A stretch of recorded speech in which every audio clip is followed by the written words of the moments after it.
बनाना। हाँ। ओम हरि तस्सत्। हरी। संत वचनामृत। संत के वचन हैं, अमृत के तुल्य हैं। प्रभु विश्वासी का प्रत्येक कार्य पूजा है। जो प्रभु में विश्वास रखते हैं और जो भी कार्य करते हैं वो सब पूजा। अध्यात्मवादी का प्रत्येक कार्य साधना है। जो अध्यात्मवादी हैं, विचारक हैं, उनका प्रत्येक कार्य साधना है तथा भौतिकवादी का प्रत्येक कार्य कर्तव्य है।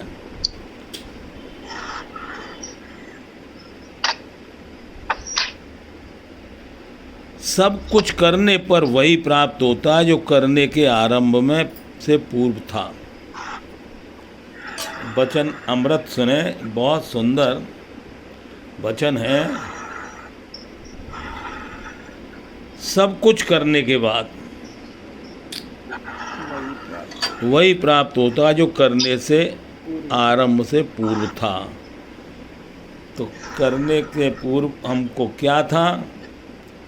तो करने से पूर्व हमारे पास जीवन था और हमने सब कुछ कर लिया, फिर भी क्या मिला? हमें जीवन ही मिला।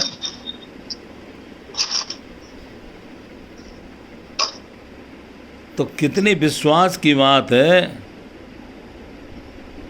कि सब कुछ करने पर वही प्राप्त होता है जो करने के आरंभ में पूर्व था।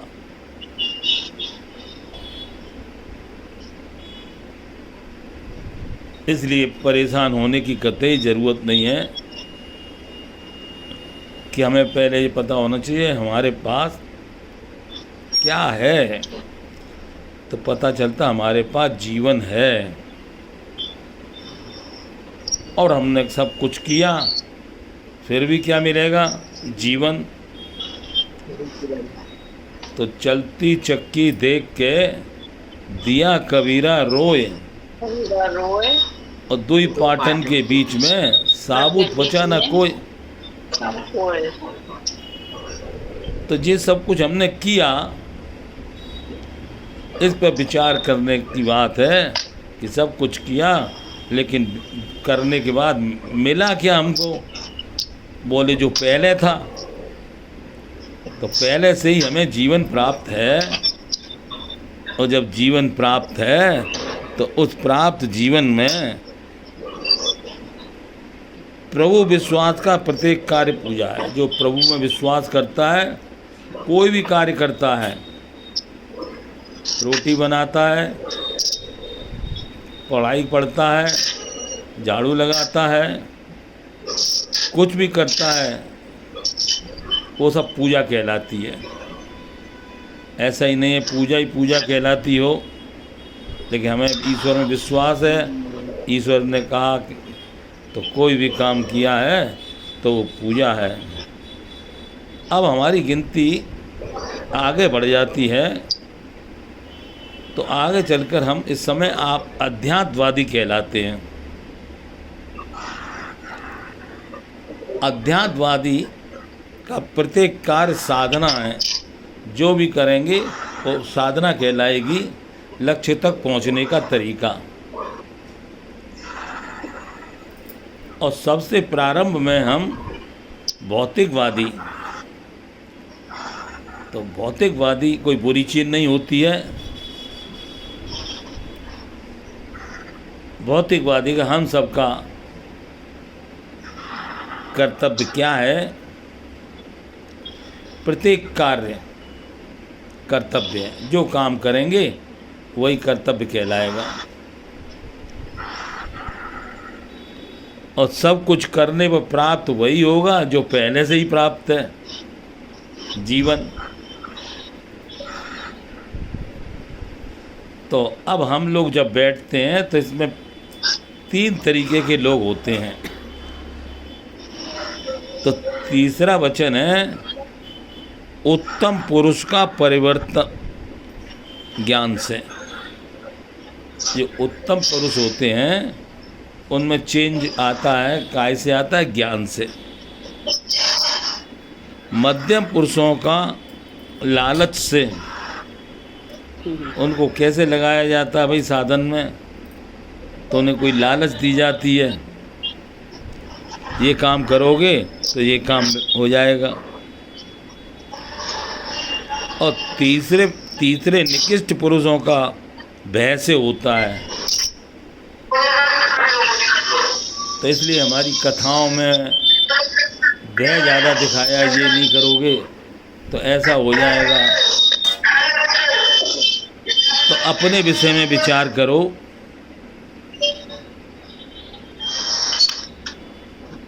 कि प्रथम पुरुष यानी उत्तम पुरुष कौन, जिसके अंदर परिवर्तन ज्ञान से हुआ। तो हम लोग जितने बैठे हैं, कितना चेंज आ गया अपने में, किससे? ज्ञान से। और हमें कोई लालच की ज़रूरत नहीं है, इसलिए हम सेकंड में क्यों जाएं और निकृष्ट में क्यों जाएं, भय में।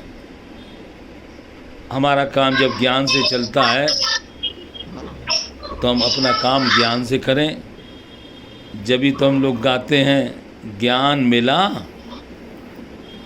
भगवान मिला, जीवन में अचानक सब कुछ मिला। तो सब कुछ मिला, तो वही मिला जो करने से आरंभ के पूर्व था। हमें कोई नई चीज मिली क्या? करने से पूर्व जो कुछ था हमारे पास, मानव जीवन था, तो जीवन हमारे पास था। तो ये इशारा करता है कि हम ज़्यादा करने के चक्कर में ना पड़ें। क्योंकि हम भय के कारण कर रहे हैं।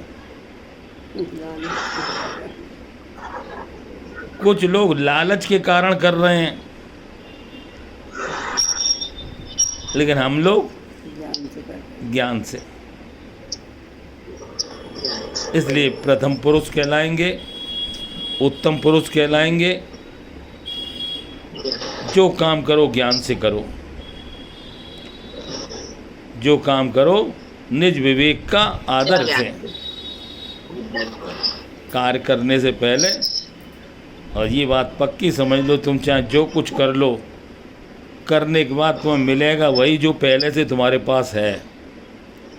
तो पहले से अपने पास जीवन है, जीवन में शांति है, मुक्ति है, भक्ति है, सब चीज़ है।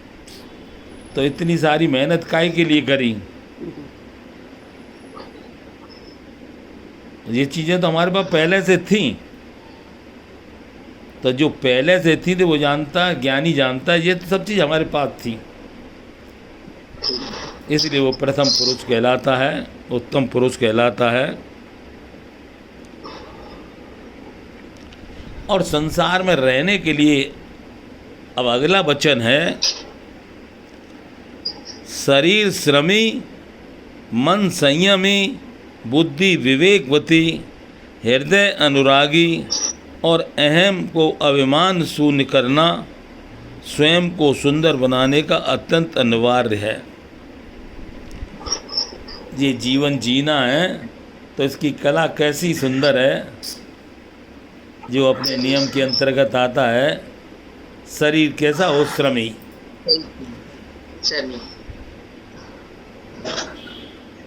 अब दूसरा शरीर इसके अंदर है, मन, सूक्ष्म शरीर। मन कैसा होना चाहिए? संयमी।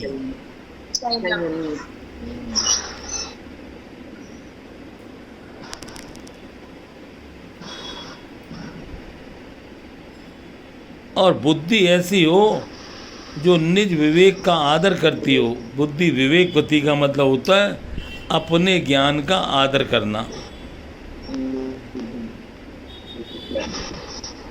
और हृदय ऐसा हो, ना काऊ से दोस्ती और ना काऊ से बैर। अनुराग का मतलब होता है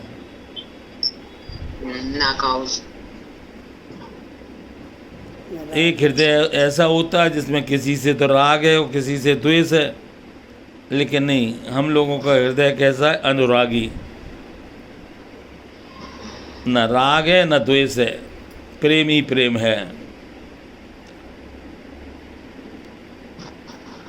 और बैठे बैठे ज्ञान में प्रथम पुरुष होने से, उत्तम पुरुष होने से, ज्ञान से अहम नाम की चीज़ नहीं रहती। जो कुछ कर रहे हैं प्रभु कर रहे हैं,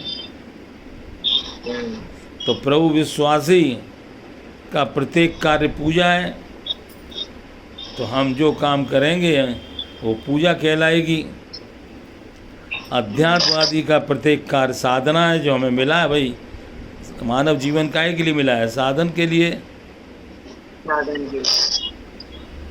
और भौतिकवादी का प्रत्येक कार्य कर्तव्य है। प्रत्येक कार्य, कोई भी काम करेंगे, कर्तव्य कहलाता है।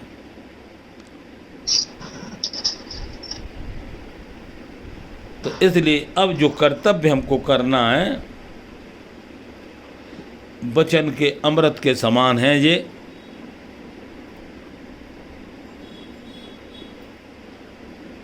अपने को सुंदर बनाने का काम करना है। अत्यंत जरूर है कि यदि हम सुंदर हो जाएंगे, यानी हमारे कार्य सही हो जाएंगे, तो हमें मिलेगा वही जो पहले से ही मिला हुआ है। तो किस बात के लिए लालच करें और किस बात का भय करें? हमें विश्वास है हमें वही चीज़ मिलेगी जो पहले से मिली है। क्या मिली है? जीवन मिला है, जीवन, मानव जीवन मिला है। तो इस मानव जीवन को सुंदर बनाने के लिए, इस जीवन को सुंदर बनाने के लिए ये नियम बोलना, अपने जीवन में लाना होगा। शरीर श्रमी, बोलो जरा।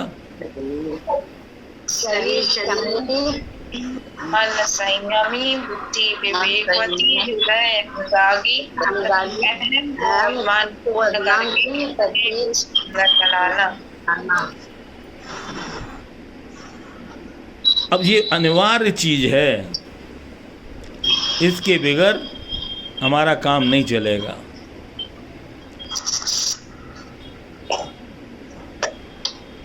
अगला वचन है,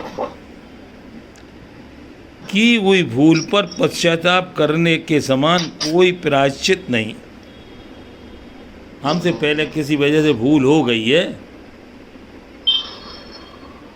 अनजाने में हो गई है, जानकर हो गई है, तो वचन संत का कहता है अब क्या करोगे? की हुई भूल पर पश्चाताप करने के समान कोई प्रायश्चित नहीं है। भूल तो हो गई, अब नहीं करूँगा। की हुई भूल को पुनः न दोहराने का व्रत लेकर सरल विश्वास को अब नहीं करूँगा। तो इसलिए प्रायश्चित कर लो, बड़ा आसानी से इसी जीवन में सफलता मिल जाएगी। अब परेशान होने की ज़रूरत नहीं है, ना तो किसी के लालच में फंसना है और ना किसी बात का भय करना है। गलती हो गई, इंसान है, मनुष्य है, गलती होती है, तो उसे प्रायश्चित कर लेना चाहिए। तो कितना सुंदर नियम है। भविष्य में भूल ना करने का निश्चय के समान कोई दूसरा व्रत नहीं है। और चाहे कोई भी व्रत कर लें, लेकिन सबसे बड़ा व्रत यही है कि भूल को पुनः न दोहराने का व्रत लेकर।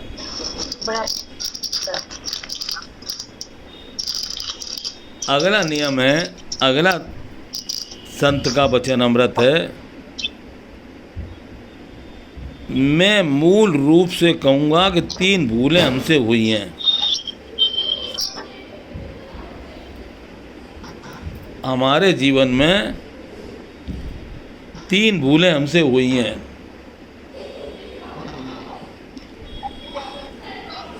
अब देखिए, संत ने बता दिया है कि हमसे मूल रूप से 3 भूलें हमसे हुई हैं।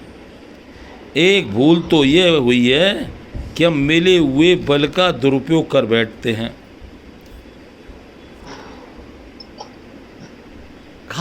खास बात है ये कि हम अपने बल का दुरुपयोग कर बैठते हैं। रोज कहते हैं आत्मनिरीक्षण प्राप्त विवेक के प्रकाश में अपनी दोष को देखना। तो हमसे गलती से बल का हम दुरुपयोग कर बैठते हैं। और दूसरी भूल ये हुई है कि हम जाने हुए का अनादर कर बैठते हैं। हम जानते हैं ये नहीं करना चाहिए, फिर भी कर बैठते हैं, तो अनादर कर बैठते हैं। और तीसरी भूल ये हुई है कि जिसको सुना है केवल जाना नहीं है, उसमें अश्रद्धा कर बैठते हैं। जिसको सुना है उसको जाना तो है नहीं, लेकिन उसमें अश्रद्धा करते हैं। तो आज वचन में कितनी सुंदर बात, 3 भूलें हमसे होती हैं।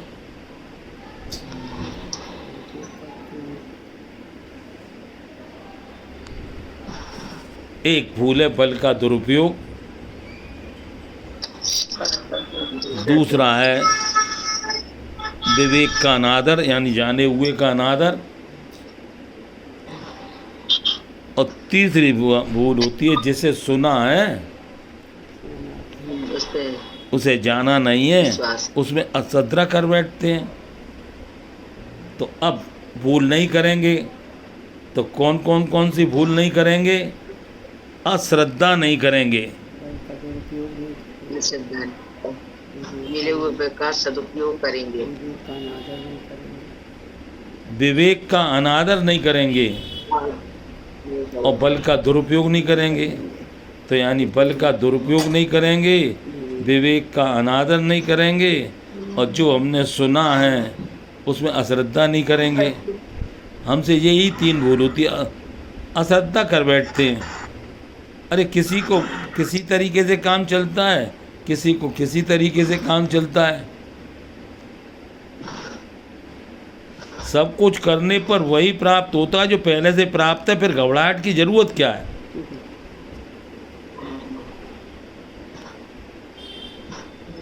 कोई नई बात कभी किसी को नहीं मिलेगी।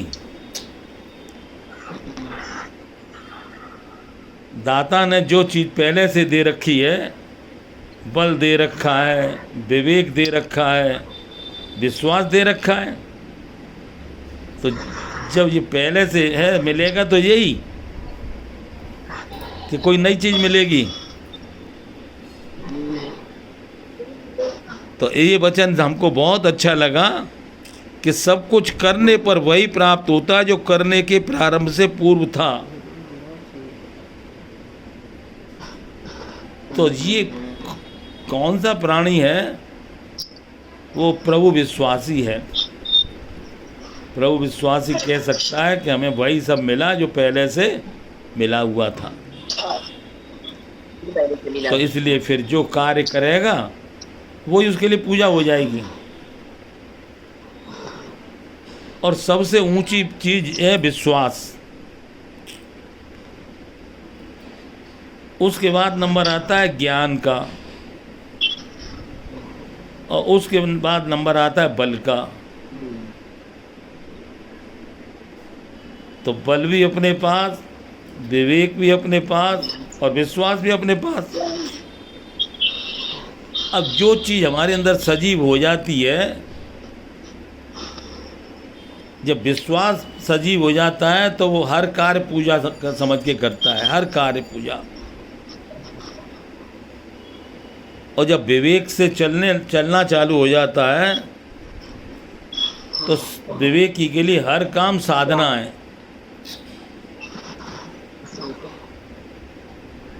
और भौतिक जीवन जो हमारा है, परमात्मा ने संसार में जीने के लिए जो दिया है वो कर्तव्य के लिए दिया है।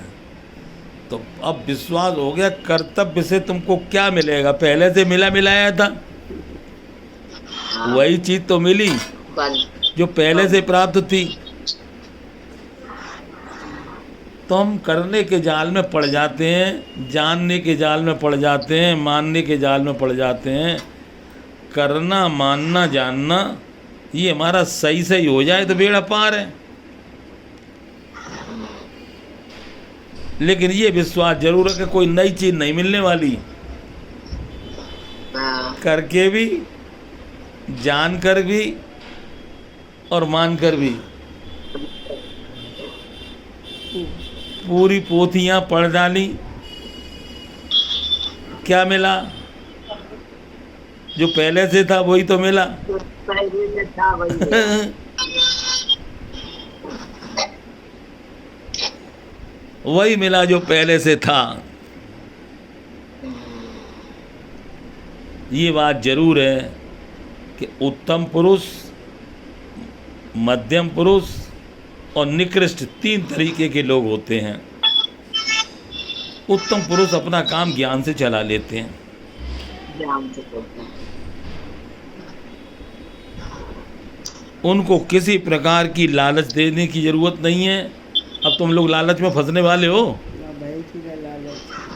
नहीं, और कोई तुम्हें भय दिखाए तो भय में पड़ने वाले हो। ये करोगे तो ये हो जाएगा, ये करोगे तो ये हो जाएगा। अरे कुछ करने से कुछ नहीं होता।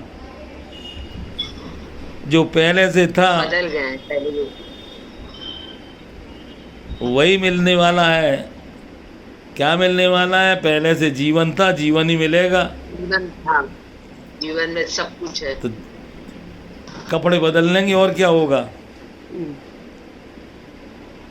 जीवन थोड़ी कहीं जाने वाला है।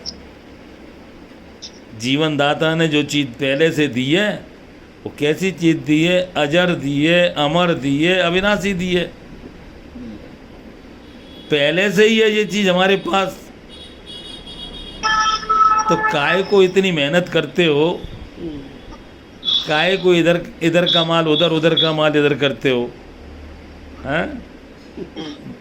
भरोसा कर तू ईश्वर का, तुझे धोखा नहीं होगा।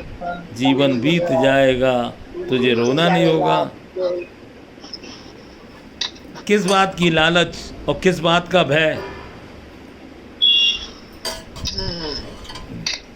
तो इसलिए कहते हैं गुरु के वचनों को सुनोगे तो उसमें अमृत मिलेगा, वचनामृत। एक एक वचन ऐसा है जिसमें अमृत है।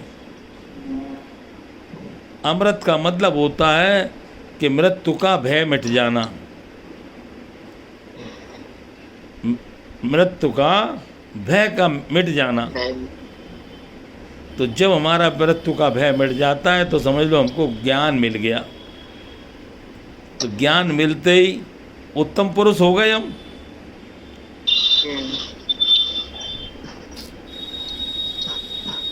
पहले हम लोगों को लालच थी तो मध्यम थे।